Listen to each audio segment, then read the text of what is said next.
Welcome back, everybody. My name is Tim, and this is another Real Ideal gear review. Today we're looking at another watch. This is a dress watch from Bulova. The model number is the 96B158. I don't have a name for it. There is no kind of catchphrase for this watch, so we're just going to go with that model number for today. This watch is one of my favorite watches when it comes to a dress watch because of the unique features of this watch.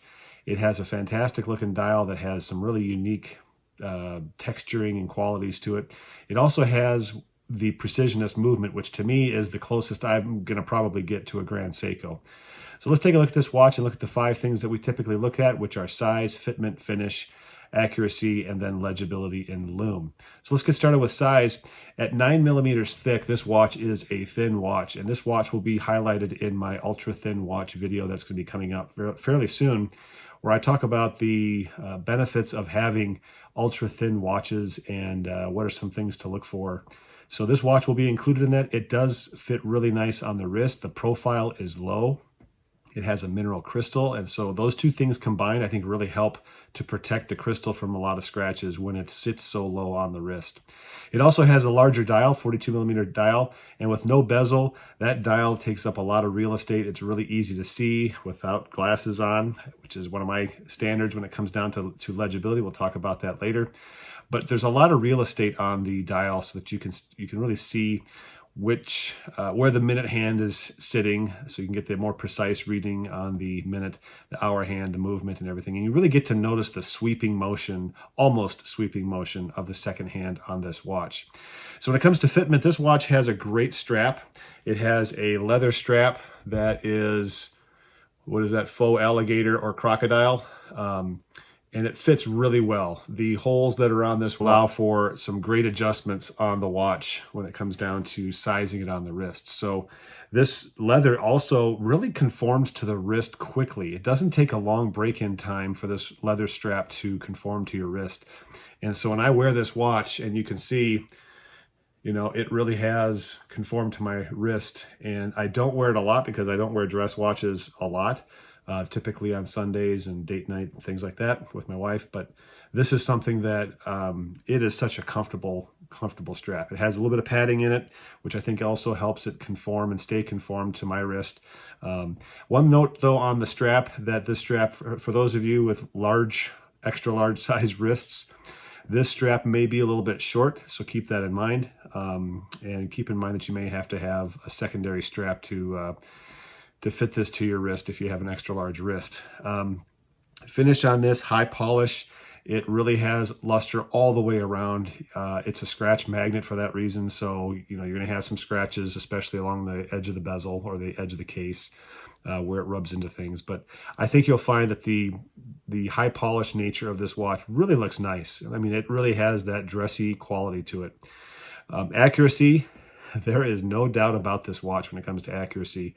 I think this watch has lost 3 seconds over 7 months. So this is a watch that I use as kind of a standard for setting my other watches. I also have the Casios with the multi-band atomic clock feature to it, so I use that as well. But this is one of those watches that I have no doubt about the time, and it may be off by a second or two over the months, but this is a great watch when it comes down to the accuracy. Back to the finish on this, also want to mention the finish of the indices and the hands, the polishing that they have, the light play that goes along with it. It really has a lot of great, and I'll try and demonstrate the light play here. If I can get this thing to focus, here we go. You get a lot of light reflections off of those indices and the hands, and it really is a nice watch. It's somewhat subdued, so I don't think this is anything flashy like a watch with all kinds of rhinestones or diamonds or things like that on it. But you can see that it has some polished qualities that reflect light really well. The faceting that goes along with that is great. Legibility and lume, the dial is easy to read even without glasses on. I do like the contrast. The silver hands do stand out with a darker dial. I don't think you can go much lighter than the charcoal gray that they have on the dial here. So that is a feature that really helps give it some contrast. It's a dress watch, so this is not necessarily one I'm going to wear, you know, overnight. So I'm not as concerned about the middle of the morning, early morning, you know, reading the time.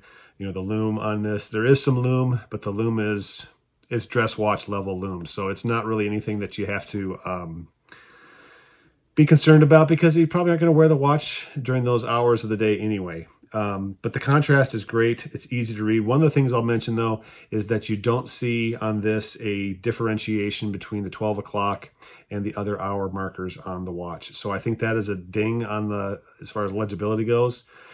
This and the Phoebus Proteus, those are two watches that I just wish they'd have done a little something more with the 12 o'clock marker at a minimum, or the 12, 3, 9, and 6. Those are kind of the typical ones that most watch manufacturers do something extra with to set them apart.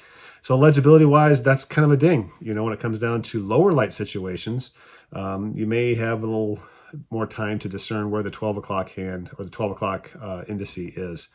The date window on here is great. It's easy to read.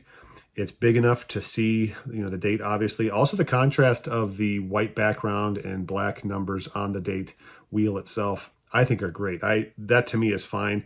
It goes along with the lume, that's the little square lume pips that are all the way around the hour markers.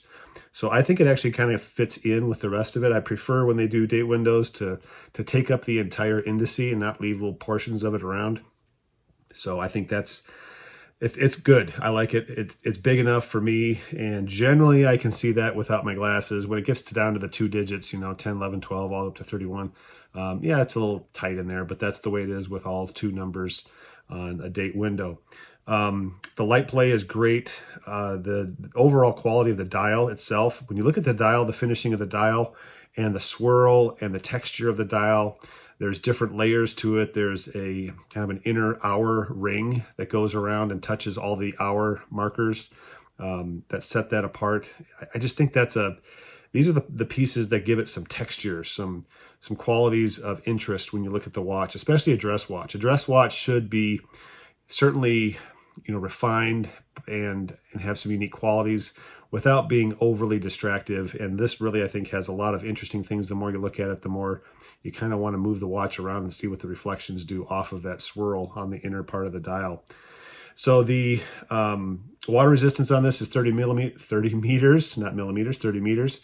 And that's good enough for most water incidences. You just don't want to have it submerged for a long period of time. So swimming is probably not a good idea, but the rest of it I think is going to be just fine. So splashing, you know, if you put a different band on here or strap on here, you might get by with a little bit more water exposure to it.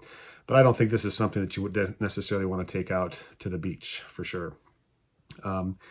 The uses for this watch overall, I think definitely is an everyday casual watch. It'd be a little bit dressy for casual, but you know, if you like to pull it off, if you're a little more on the you know, button-down shirt kind of casual type thing, it would work for that. All the way up to formal, black tie formal. I think this is a great watch even for that. So the everyday use, I think this is an everyday watch. I think you can get by with it, especially with the low profile and not being so high off the wrist. It's going to fit all kinds of situations, from dress shirts all the way down to just kind of your casual everyday wear.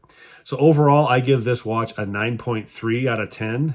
And the big piece on this is the legibility of the hour marker. That's one of the things I just wish that watch manufacturers would recognize, that the 12 o'clock position really needs to have a unique feature associated with it. So overall, it's great. The lume could have been a little bit better. If you're going to put lume on it, why not make the lume a little bit stronger so that it works longer?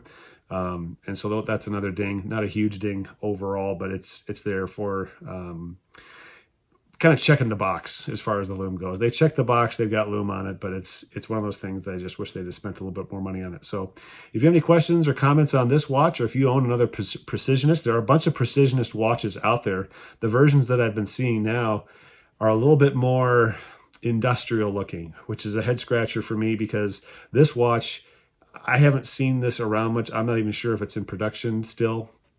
So you may see this on the used market more than the new, but I haven't been looking for it, so I don't know. But I know that the other Precisionists that I've seen have become more industrial looking, kind of that heavy duty G-Shock metal case, bolts and all kinds of different angles.